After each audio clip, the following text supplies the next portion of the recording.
Hello everyone! I'm Roan Celis Capistrano of 1 Million Club. Kung bago ka pa lang sa channel ko, make sure to subscribe and hit the notification bell para lagi kang updated. So again, bakit ba ako nag-invest sa kagaya ng mutual fund, no? Kasi before talagang certified depositor lang ako yan. So tuwan-tuwa pa ako sa passbook ko pag tinatatakan 'di ba? Or nalalagyan ng ito na pala yung nadagdag, 'di ba? So yan, again, pag depositor ka kasi binigay mo yung pera mo sa bank, ini-invest nila yan, and then pinapalit, syempre ang kontrata nyo less than 1% lang 'di ba? So, pero pagka ikaw pwede ka na palang dumiretso, no?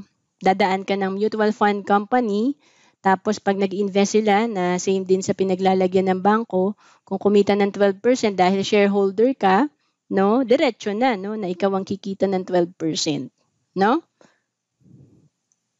So, bakit ba marami nag-i-invest sa mutual fund? Kasi may mga benefits to. Isa na dito yung safety, affordability. Alam nyo ba na pwede na kayo mag-start ng 1,000 lang? May opening na kayo dito sa IMG na mutual fund na sa saldivo natin, no? Meron tayong mabibiling shares na. Diversification kasi again, hindi lang siya sa isang kumpanya. So, kung mahilig kayong kumain sa Jollibee, mahilig kayong magbayad sa Meralco, 'di ba?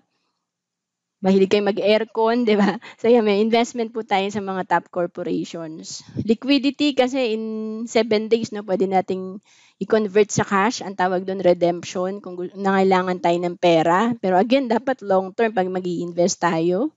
Professional management, may fund manager tayong bahala mag-trade para sa atin. Better rates of return.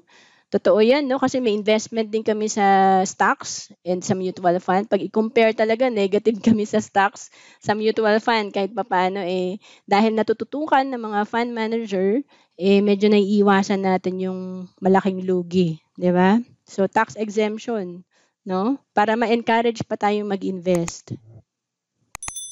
So, may dalawang paraan para makapag-invest tayo sa Philippine stock market. Direct ba yan or indirect? So, pag indirect, yan yung mutual fund. Kapag direct, stock market yan. So, ikaw mismo yung bibili ng shares. So, paano ba yung mutual fund?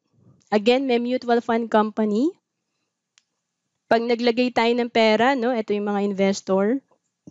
Meron din pong company, may individual, so naglalagay tayo ng pera. Pinagsasama-sama at ini-invest po yan, minamanage po ng mga fund manager, sila bahalang bumili ng stocks, bonds, mga shares sa mga top corporations. Kapag kumita yung mga top corporations, no, ilalagay sa fund. Ihati-hatiin din po yan based po sa investment natin. So again, pakitype po shareholder. Kasi pag mutual fund, isipin nyo lang talaga marami kayong mabiling shares. Kasi mas marami kang shares, pag kumita yan, mas malaki din yung share mo sa income. So, yan, no? Pagka gusto nating mag-top up, Miss Roan, naka-start na ako, no? Sa IMG, kung mag-start ako dyan, may 1,000 na pala ako.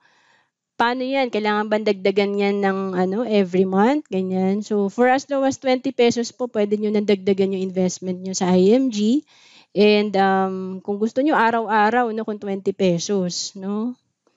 So, basta pag nagdagdag ka, parang deposit mo sa bank, dagdag ka pag may available fund ka. So, at least 20 pesos. Kasi, syempre, kapag dati, ang hirap mag-invest dahil kailangan may 100,000 pesos ka muna, no? So, ginawa nila affordable. So, again, dito po yan sa top corporations nakalagay. And again, ang stock market investing, diretso tayong bumibili ng mga shares sa mga top corporations. Ang na-experience ko lang dito, pagka 1,000 lang ang pera ko, hindi talaga ako makabili kasi mahal din po ang shares ng bawat company. Kaya po pag mutual fund, pwede na, no? Kahit na 20 pesos, may mabibili ng shares yung iyong pera. So again, ito po yung mga mutual fund company in partnership with Ramver Financial. Sila po yung talagang authorized to sell, no? Yung mga mutual fund at with partnership po dito sa mga mutual fund companies. License po ang Ramver. So, nakipag-partner po tayo dyan. So, ito po, no? Mga malalaking kumpanya po yan.